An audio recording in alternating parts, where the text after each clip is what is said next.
கேரள மாநிலம் குமுளியிலிருந்து பத்தனம்திட்டா நோக்கி 12 பயணிகளுடன் சென்ற அரசு பேருந்தை கவி என்கிற மலைப்பகுதியில் காட்டு யானை துரத்தியதால் பயணிகள் அதிர்ச்சியில் உறைந்தனர்.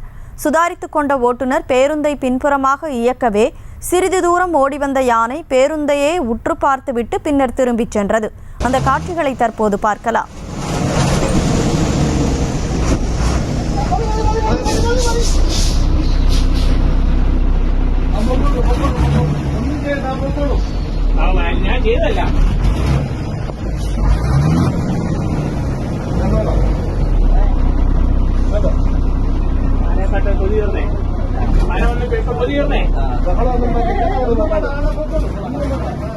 இது குறித்த கூடுதல் தகவல்களுடன் இணைகிறார் செய்தியாளர் பாலாஜி.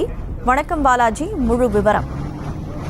கனிமொழி, கேரள மாநிலம் குமுளியில இருந்து பத்தனம்திட்டா நோக்கி அரசு பேருந்து சென்று கொண்டிருந்தது. அந்த பேருந்துன்னு பார்த்தோன்னா கவி என்ற மலைப்பகுதியில் சென்று கொண்டிருந்த போது திடீரென சாலையின் நடுவே ஒரு யானை நின்று கொண்டிருந்தது. யானையை பார்த்த அரசு பேருந்து ஓட்டுநர் அப்படியே நின்று கொண்டிருக்கவே திடீரென பேருந்து நோக்கி யானை விரைந்து வரவே பேருந்தின் ஓட்டுநர் பேருந்தை பின்னோக்கி இயக்கினார்.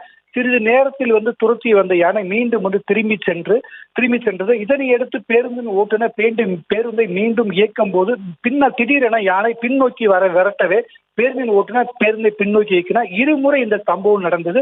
இந்த சம்பவத்தால் பேருந்தில் இருந்த பயணிகள் அதிர்ச்சியில் உறைந்து போனார்கள். இது தொடர்பான காட்சிகள் தற்போது வெளியாகி உள்ளது. கனிமொழி, செய்திகளை உடனுக்குடனும் துல்லியமாகவும் தெரிந்து கொள்ள சப்ஸ்கிரைப் பண்ணுங்க.